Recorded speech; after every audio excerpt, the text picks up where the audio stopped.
Okay. Hello, you guys, and welcome to Escape. Yes, Unison. I know you were trying to race me. You were trying to race me. I'm Jade, though. And I will know that. And why did you remember to introduce us so early? Wow, how are you going to complain that I remembered to introduce her? Professionalism. Oh, my goodness. I'm trying. High five. On the professional. Whatever. Thank you. Now you're just messing me up. I can't even speak then. We have books. I do. And there's a series of them. It's the And I Throw It series. Okay, so And I Throw It being... no. And I thought the voice was put up there like lessons.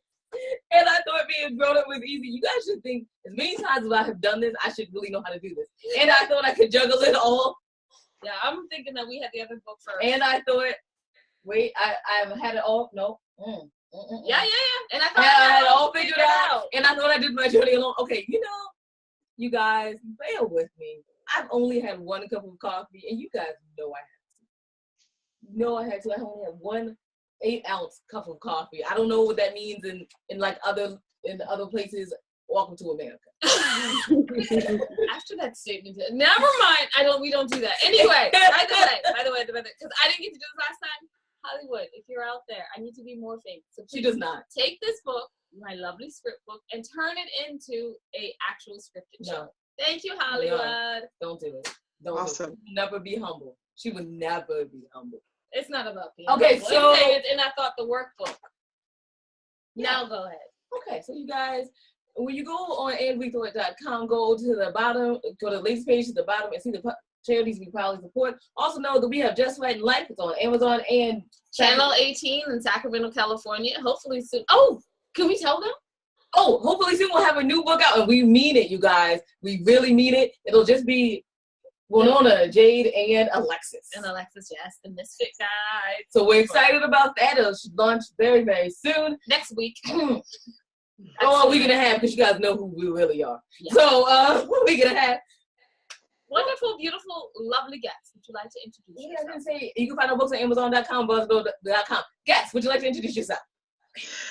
Hi guys, I'm Joanne Fisher, and I am an author, and I just wrote my first book, and it's called With All of Me. It is a romantic erotica, and it is my first book. So I'm really excited about it. And it just took me almost 10 years to write, but finally got it going, and then now I'm actually in the pipeline. I have another book coming up. Hopefully by the end of January, it should be ready to go. And it's called Good Things Always Happen in Springtime. And it's a historical fiction, and it is based in the era of Nazism. And it's about an interracial couple. She's Jewish and he's Catholic. And all their trials and tribulations of trying to get away from Germany in those days, and all the stuff they go through during the war. They become spies for the Allies. It's a very intriguing, very compelling book. Hopefully my readers will like it. I'm sure they'll love it. I'm intrigued and compelled. I know, and I was like, So is there going to be an audiobook? Audiobook? Yes. No. Regular book. Audio, I'm thinking about doing audio. I might just go that route. We'll see what if I can get it organized. Yeah. Okay. Well, if you don't, I'm just taking it with me for my summer read while I'm on the beach. Yeah. I'll be reading your book. Good. That's awesome. Come down to Florida. Oh, we plan on it. Oh, we definitely plan on it. Absolutely. It's beautiful. Yeah, you guys can come down anytime. We have springtime all the time. Oh, so jealous. Anyway, you said it took 10 years.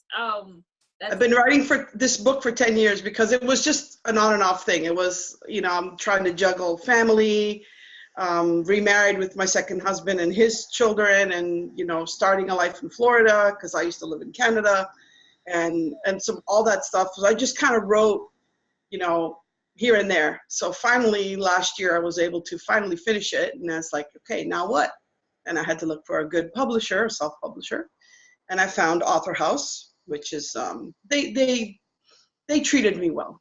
Let's put it that way. Oh, that's I'm happy with them. Because nowadays, even if you get traditionally published, it's hard to get treated well. It is. You got to have. Yeah. Yeah. Jade, you had a question, and I stole it. So go for it. What caused you to start writing in the first place? I think it started when I hit a little bit over 40. I had like a mundane life, 3 kids, married, nice house, everything was going great, but I just felt like something was missing in my life. And so I started to I didn't start to write, but I started to go online and search for new friends. And in those days, we're talking early 2000s, there was this website called ICQ. I don't know if you guys have heard of it, but it was just where you can randomly search for people. So I was chatting with people all over the world, and obviously hearing these stories and of their lives. I mean, men and women. I met a woman truck driver who had a whole bunch of kids, and that's what she did for a living. It was awesome. People from Australia, Malaysia, United States, everything. In that, I also met my husband, love of my life. So that kind of spurred into, telling stories and stuff like that. I would take notes, and then finally I decided, well, let me just put together a book, and here I am. Oh my goodness. So she was like 10 years later. Yeah, 10 years later. So Yeah. Those stories culminated into this book. My quick question was, how did you get it organized in your head with so many friendships and things? Well, what I did was the book is only about one certain friendship, okay, and it's about a woman who's middle-aged. Her husband is too busy to take care of her, and she's got 3 children, kind of sort of based on the way I was, but then it goes out completely into fiction. Like maybe the character's a little bit reflecting me, but then it goes out completely, and she has this triple love life. She has a lover in California. She has a lover in Toronto area, and so she's kind of juggling everything, and it's this wild story that goes on, and that kind of ends a little bit. I think it ends well. My husband didn't like the ending, but it's okay. He's a man. He don't like women stuff anyway. But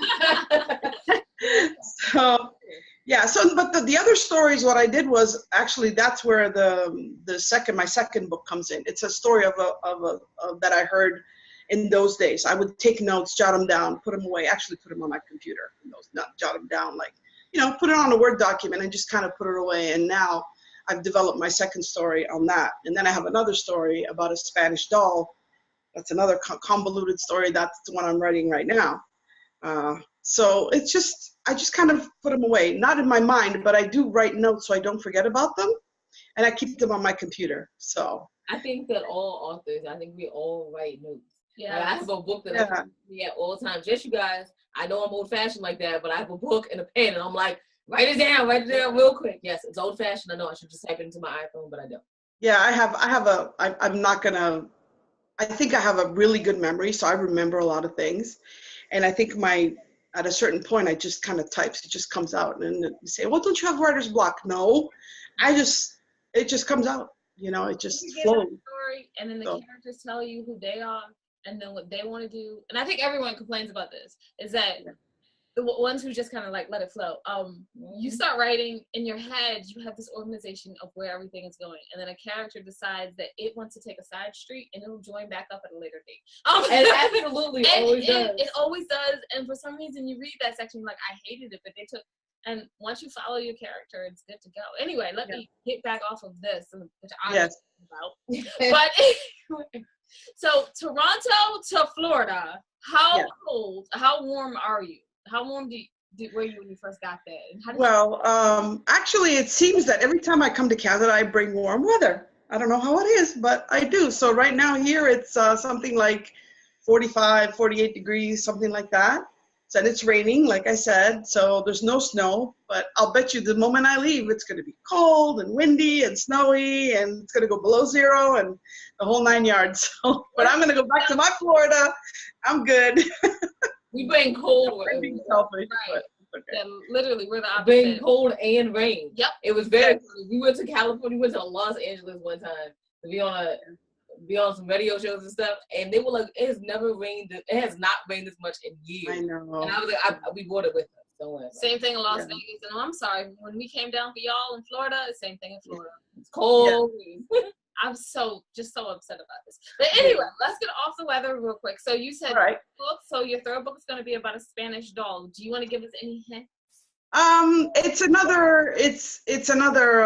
It's basically this middle-aged man falls in love with a young girl who's about to be married, and they start this relationship, and he kind of lures her in by giving her the Spanish doll. And Spanish doll she collects dolls. So once they were talking once, and she mentioned that she was collecting dolls, and he goes, oh, next time I come from Spain, because the story is set in Italy. Because I'm Italian, so the story is kind of set in Italy. And so she's working to make money to get married, okay? But she's only going to be working for those few months, the summer months, where all the tourists come in and all that. So he's a businessman. He's from Spain. So he comes into Italy because he's trying to open up one of his branches for his business in Italy.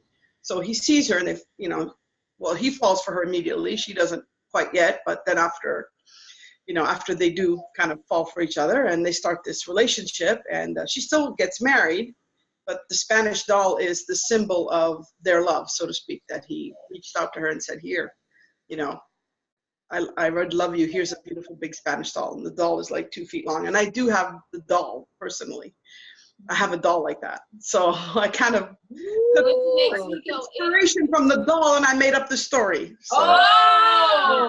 I was like, we need to I do have it. Let me show you.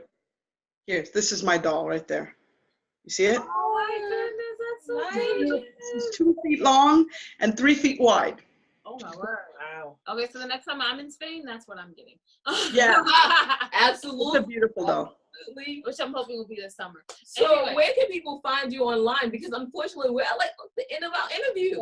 Time, I know. That's sad. Well, you can find me at www.joannesbooks.com.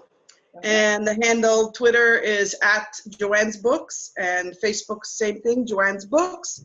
LinkedIn, Joanne's Books. Instagram, Joanne's Books. It's all pretty much. How she has it across the board.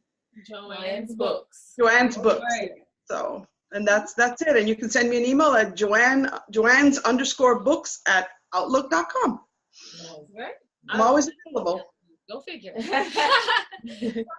I'm Winona. And I'm Jade, and we are your ladies. You can find out everything that your ladies are doing on andwethought.com. Thank you, Ms. Fisher, for coming in and being in the Women's Cave with us.